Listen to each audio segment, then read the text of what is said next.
En esta unidad vamos a ver los principales temas de trigonometría. Cuando hablamos de trigonometría, vamos a hablar del estudio de las razones trigonométricas, ¿sí? Y para trabajar con las razones trigonométricas, vamos a estar trabajando con ángulos, ¿sí? Entonces, vamos a definir un ángulo, ¿sí?, como la abertura que existe entre dos semirrectas, ¿sí? Podemos ver en pantalla nosotros que tenemos una semirrecta, ¿sí?, y otra semirrecta. Podemos ponerle nombres, ¿sí? Semirrecta, ¿sí?, 1 y semirrecta 2, ¿sí? Y la abertura, ¿sí?, que va a haber entre ellas va a ser el ángulo, ¿sí? Bueno, se lo puede llamar como alfa, tita, o sea, diferentes letras griegas, o es indiferente el valor el nombre que puede tomar ese ángulo, ¿sí? Pero bueno, normalmente lo llamamos como alfa o tita. Eh, Vemos que esas dos semirrectas parten, ¿sí?, de un mismo punto al cual lo llamamos vértice, ¿sí? Y ese ángulo puede ser tomado tanto en sentido antihorario como horario, ¿sí? Recuerden que si tenemos un reloj, acá está las 12, ¿sí?, y acá las 6, entonces el sentido horario va a ser así, y el sentido antihorario, ¿sí?, del mismo reloj va a ser así. ¿Estamos de acuerdo? Entonces, si nosotros lo tomamos en sentido antihorario, ¿sí?, ¿qué significa? Que de esa forma vamos a estar tomando el ángulo en su valor positivo, ¿sí? Podríamos estar considerando el mismo ángulo, ¿sí?, siempre partimos del lado inicial, ¿sí?, que es el lado horizontal, sería la parte positiva del eje X. Pero si lo tomamos en el sentido antihorario, ¿sí?, ese mismo ángulo alfa vamos a partir en sentido horario ahora y vamos a tomar, ¿sí?, este nuevo ángulo alfa, ¿sí? O sea, la abertura que hay entre S1 y S2 se puede tomar en sentido horario o antihorario, ¿sí? Normalmente vamos a trabajar con el sentido antihorario, ¿sí?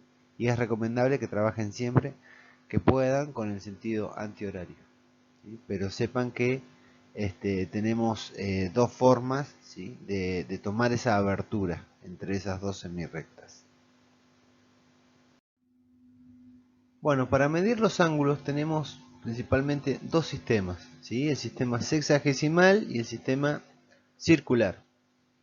Ahí ustedes ven en pantalla, ¿sí?, la gráfica de la izquierda muestra, ¿sí?, en el sistema sexagesimal cómo se miden los ángulos, ¿sí? Nosotros vamos a considerar, ¿sí?, que la unidad de medida de este sistema es el grado sexagesimal, que se lo simboliza con el supraíndice suponente 2 grados, ¿sí?, o alfa, ¿sí?, igual a 30 grados, ¿sí?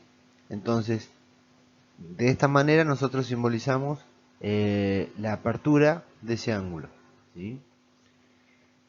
Cada grado dentro del sistema sexagesimal me indica que toda esta circunferencia está dividida en 360 partes, ¿sí? O sea, en 360 grados, ¿sí? Entonces, vamos a tener en toda una vuelta de esa circunferencia 360 grados, ¿sí? Luego tenemos submúltiplos, que son los minutos o los segundos, ¿sí? Podemos tener, por ejemplo, un ángulo alfa de 25 grados, ¿sí?, 15 minutos, 36 segundos, ¿sí? Nosotros sabemos que 60 segundos, ¿sí?, equivale a un minuto, ¿sí?, y que 60 minutos equivalen a un grado, ¿sí? Son equivalencias. Así que, bien, de esta forma podemos obtener ángulos en el sistema sexagesimal. Algunos ángulos particulares que conocemos, ¿sí?, por ejemplo, el ángulo nulo. Cuando tenemos que alfa, ¿sí?, el alfa es igual a 0 grados, entonces en ese caso tenemos el ángulo, ¿sí?, nulo. ¿sí? En el caso de que alfa sea menor que 90 grados, ¿sí? Entonces vamos a tener un ángulo agudo. Fíjense que los 90 grados es un ángulo recto, ¿sí? O sea, suponete que tenemos el eje X acá y la parte positiva del eje Y acá. Entre esos dos se forma un ángulo recto o de 90 grados, ¿sí? En este caso estamos diciendo que el ángulo sea menor a 90 grados. Si es menor a 90 grados vamos a tener un ángulo agudo, ¿sí? En el caso que es igual a 90 grados, ¿sí? Le decimos, ¿sí? Como lo estamos nombrando, el ángulo recto, ¿sí? Para los ángulos que estén entre 90, ¿sí? Por acá y por acá, ¿sí? Entre 90 y 180 grados, ¿sí? Por ejemplo, si tenemos una semirrecta acá, ¿sí? Y tenemos otra semirrecta acá, ¿sí? Fíjense que la apertura de este ángulo alfa va a estar, si acá tenemos 90 y acá tenemos 180, bueno, ese ángulo, ¿sí? Va a estar entre 90 y 180 grados. Entonces, en ese caso, alfa va a estar entre 90 y 180 grados, ¿sí? Entonces, en ese caso decimos que es un ángulo obtuso, ¿sí? Luego tenemos el ángulo llano, ¿sí? Cuando alfa es igual a 180 grados, ¿sí? Este sería el ángulo llano. Para ángulos que están entre 180 y 360 grados, o sea, entre 180 grados, menor que alfa, menor que 360 grados, en este caso tenemos el ángulo cóncavo, ¿sí?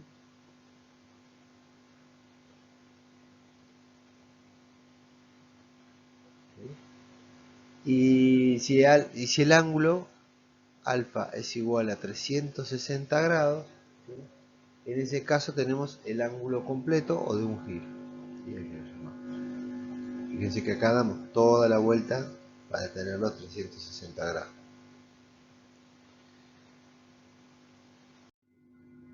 Bien, y por otro lado tenemos el sistema circular, donde la unidad de medida del sistema circular es el radián, y el radián es la abertura de un ángulo que tiene como arco la longitud del radio de una circunferencia, ¿sí? O sea, si nosotros consideramos que tenemos esta circunferencia, ¿sí? Que tiene este radio que está acá marcado con la letra R, entonces la longitud de arco, ¿sí? Equivalente, ¿sí? O sea, vamos a tener el radio y una longitud de arco equivalente a la del radio, ¿sí?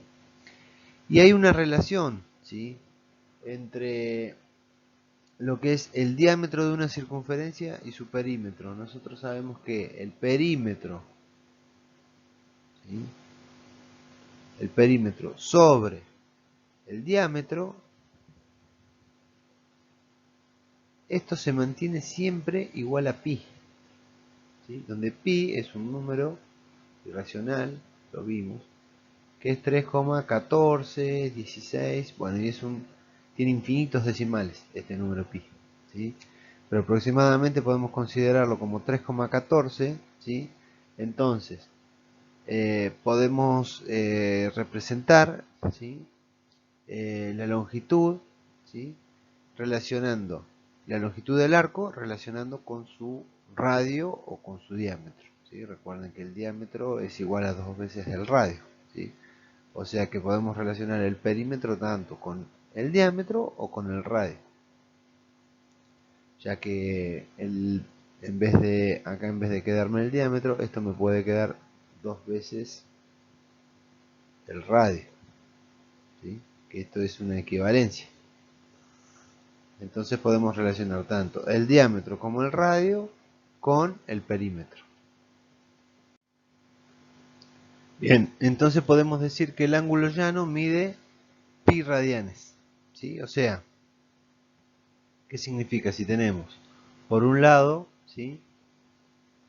Esta semirrecta y por otro lado esta semirrecta, ¿sí? Entre estos dos va a haber un ángulo llano, ¿sí? Un alfa igual a 180 grados, ¿sí? Ahora, si ese ángulo, ¿sí? 180 grados expresado en el sistema sexagesimal, si lo expreso en el sistema circular, vamos a decir que tiene este ángulo equivale a pi radianes, ¿sí? Pi radianes, ¿qué significa? Que la longitud de arco, ¿sí? Que nosotros tenemos desde acá, ¿sí? Todo este arco de circunferencia va a medir pi veces, el radio, ¿sí? R, o sea, sería 3,1416, bueno, pi lo pueden poner en la computadora o en la calculadora por R, ¿sí?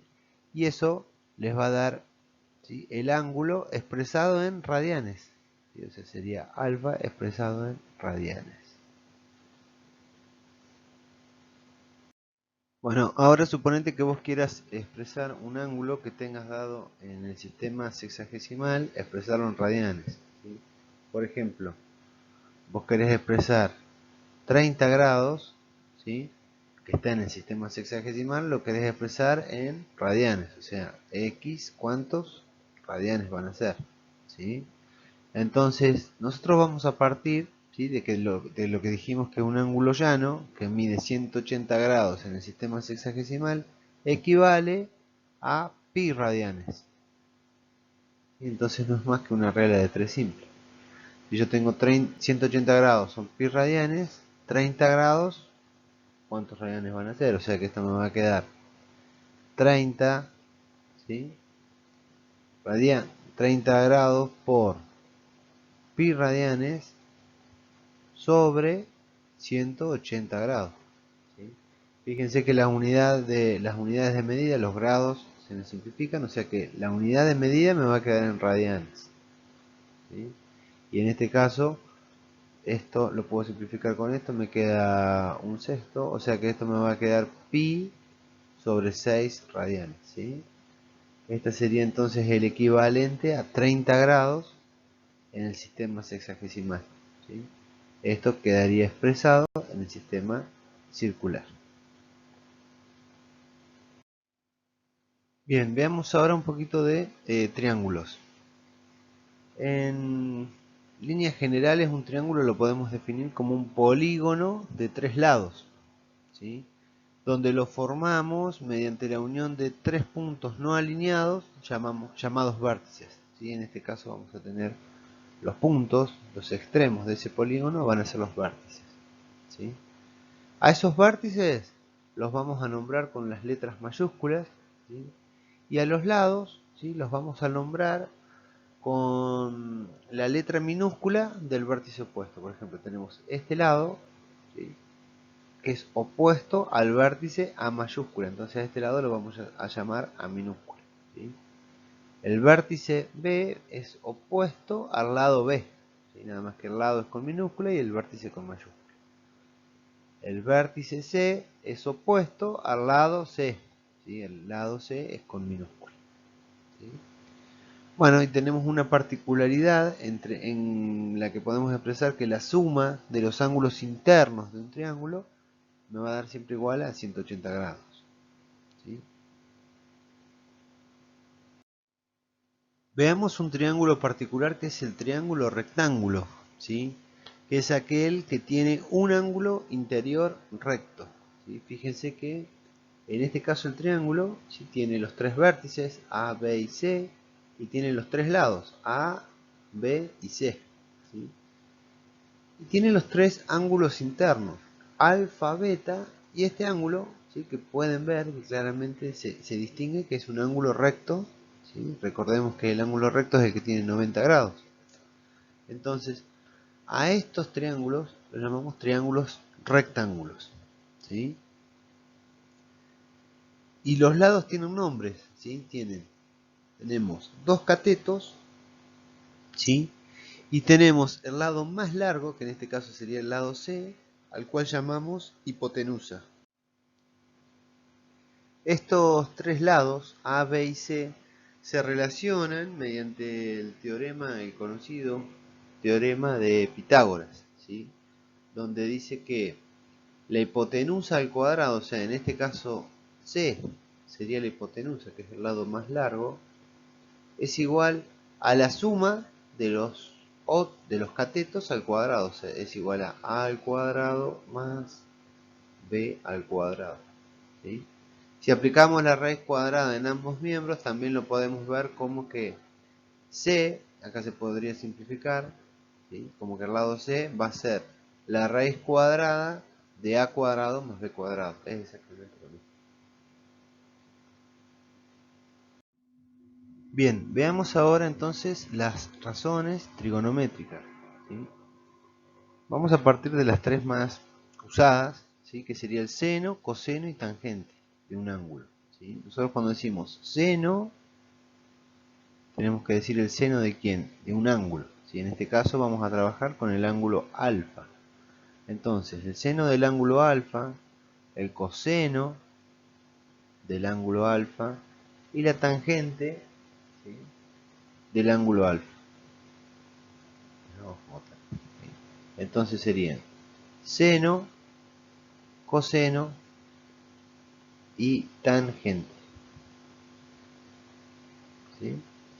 Ahora bien, ¿qué sería el seno? ¿Sí? O sea, cualquier resultado del seno de un ángulo, del coseno de un ángulo o de la tangente de un ángulo, te va a dar un valor adimensional, ¿sí? O sea, no va a ser un grado, no va a tener unidad de medida, o sea, va a ser un valor, ¿sí? Que no tiene unidad de medida, ¿sí? Simplemente es el seno de un ángulo, a diferencia del ángulo que nosotros lo expresamos en grados o en radianes, ¿sí? Ahora, ¿cómo obtenemos estas razones trigonométricas? El seno va a estar dado por la longitud, ¿sí? Del lado opuesto sobre la longitud de la hipotenusa, ¿sí? Fíjate que el ángulo alfa tiene como lado opuesto A y la hipotenusa es C. Entonces, el seno de este ángulo alfa me va a quedar como A sobre C, ¿sí? El coseno, ¿quién va a ser? El lado adyacente, ¿sí? El lado adyacente, que sería el lado B de ese ángulo alfa, sobre la hipotenusa, ¿sí? O sea que en este caso me va a quedar B sobre C, ¿sí? ¿Y la tangente quién va a ser? Va a ser el lado opuesto, ¿sí? Que sería A, sobre el lado adyacente, que sería B, ¿sí? Hay una forma que, bueno, a mí me sirvió y tal vez le sirva a ustedes, que es una forma mnemotécnica para recordar, ¿sí? Qué lados tenemos que relacionar para cada razón trigonométrica, ¿sí? Que es, a lo mejor lo han escuchado ustedes, SOHCAHTOA. SOHCAHTOA. Entonces, ¿qué significa? Que el seno es el lado opuesto sobre la hipotenusa, ¿sí? El coseno es el lado adyacente sobre la hipotenusa, ¿sí? Y la tangente, ¿sí? Es el lado opuesto sobre el lado adyacente, ¿sí? La primera letra te representa cuál es la relación trigonométrica que vos estás usando. Y las segundas dos letras, ¿sí? te identifican qué lados tenés que relacionar. Bien, estas razones trigonométricas tienen cada una razón trigonométrica inversa, ¿sí? Eh, por ejemplo, tenemos en el caso del coseno, su inversa, ¿cuál será? Cosecante, ¿sí? La inversa del coseno, ¿cuál va a ser? La secante, ¿sí? Y la inversa de la tangente, la cotangente. También hay otra forma acá mnemotécnica para recordar un poco esto, porque se presta la confusión, ¿sí? La inversa del seno, la cosecante. Yo miro la tercera letra y me va a dar la primera letra de la relación trigonométrica, ¿sí? La inversa de coseno, ¿quién es? La secante. La tercera letra es la C de coseno, ¿sí? Bueno, por ahí le sirve esto. Y la tercera letra, bueno, esta no se presta muchas veces a la confusión, pero también cumple, ¿sí? La tercera letra coincide con la primera de su inversa, ¿sí? Entonces, la cosecante, ¿sí? Esta va a ser igual a 1 sobre el seno de alfa, ¿sí? La secante va a ser igual a 1 sobre coseno de alfa, y la cotangente va a ser igual a 1 sobre la tangente de alfa, ¿sí? Entonces, bueno, estas 6 serían de las principales relaciones trigonométricas que vamos a usar en este curso.